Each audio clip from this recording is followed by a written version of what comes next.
বিসমিল্লাহির রহমানির রহিম। আজকে একটা রূপচাঁদা মাছের দো পেঁয়াজা দেখাবো। এই মাছটা কিন্তু ভীষণ মজাদার, আর মাছটা খেতেও কিন্তু খুব ভালো লাগে। কথায় আছে মাছে ভাতে বাঙালি। চলুন তাহলে শুরু করা যাক। এখানে আমি একটা মাছ নিয়েছি, তারপরে এখানে দিয়ে দিলাম লবণ।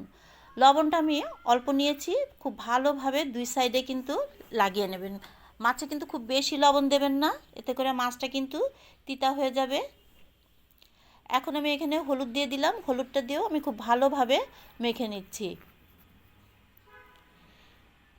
আমার হলুদ আর লবণ দিয়ে এরকম করে আমি 10 মিনিটের জন্য মাছটা রেখে দেব। একটু ডলে ডলে মাখাবেন। এখন আমি কড়াইতে তেল দিয়ে দিলাম। আমার কড়াইয়ের তেলটা কিন্তু গরম হয়ে গেছে, দেখতেই পাচ্ছেন। এরকম গরম তেলেই কিন্তু মাছটা দেবেন। কোনো সময় ঠান্ডা তেলে মাছ দেবেন না, এতে করে কিন্তু মাছটা নষ্ট হয়ে যায়। মাছটা আমি দুই পিঠ একটু ভালো করে ভেজে নেব, কিন্তু কড়া ভাজি করা যাবে না, একটু হালকা ভাজি করতে হবে। ওই তেলের ভিতরে আমি দিয়ে দিলাম পেঁয়াজ। এখানে আমি 1 মুঠ মতো পেঁয়াজ দিয়েছি। তারপরে দিয়ে দিলাম 1 চা চামচ ধনের গুঁড়ো, 1 চা চামচ জিরার গুঁড়ো, 1 চা চামচ ঝালের গুঁড়ো, হলুদ। এখানে মশলা কোনোভাবেই কিন্তু কম দেবেন না, 1 চামচ কিন্তু একটু ভরে ভরেই দেবেন। দিয়ে দিলাম লবণ, তারপরে দিয়ে দিলাম কাঁচামরিচ। এই রূপচাঁদা মাছটা কিন্তু অবশ্যই একটু মশলা দিয়ে, বেশি করে মশলা দিয়ে কষাতে হবে। আমার পেঁয়াজটা কিন্তু কষানো হয়ে গেছে। এখানে আমি দিয়ে দিলাম ডালের চামচের 1 চামচ পেঁয়াজ বাটা। আমি এই ভাজা পেঁয়াজের ভিতরেই এই বাটা পেঁয়াজটা খুব ভালোভাবে কষিয়ে নেব, এতে করে পেঁয়াজের গন্ধটা চলে যাবে। এখন আমি দিয়ে দিলাম পানি।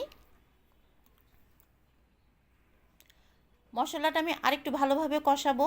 মশলা যত কষানো হবে ততই কিন্তু স্বাদ বেশি হয়।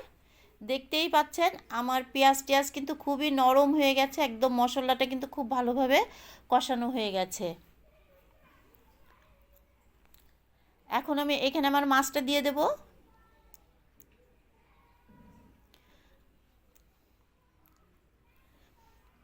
সাইড থেকে মশলাগুলো এরকম আলতো করে মাছের গায়ের উপরে দেবেন। মাছ কিন্তু বেশি নাড়াচাড়া করা যাবে না, তাহলে কিন্তু ভেঙে যায়। এখন আমি একটু পানি দিয়ে দিলাম। মাছে কিন্তু অল্প পানি দিতে হয়। এরপরে আরও কয়েকটা কাঁচামরিচ দিয়ে দিলাম। তারপরে ঢাকনি দিয়ে আমি ঢেকে রেখেছিলাম। দেখুন আমার মাছটা কিন্তু হয়ে গেছে, চারিদিক থেকে কিন্তু তেল বের হয়ে গেছে, আর কতটা সুন্দর হয়েছে মাছের ভুনাটা। এভাবে কিন্তু আমরা খুব সহজেই রূপচাঁদা মাছের ভুনা করতে পারি, আর খেতে যে অসম্ভব মজা। এখন আমি পরিবেশন করছি। দেখতেই পাচ্ছেন কতটা সুন্দর আর কতটা লোভনীয় হয়েছে।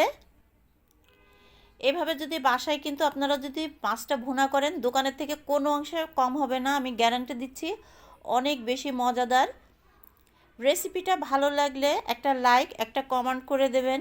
দেখা হবে পরবর্তী কোনো একটা রেসিপি নিয়ে।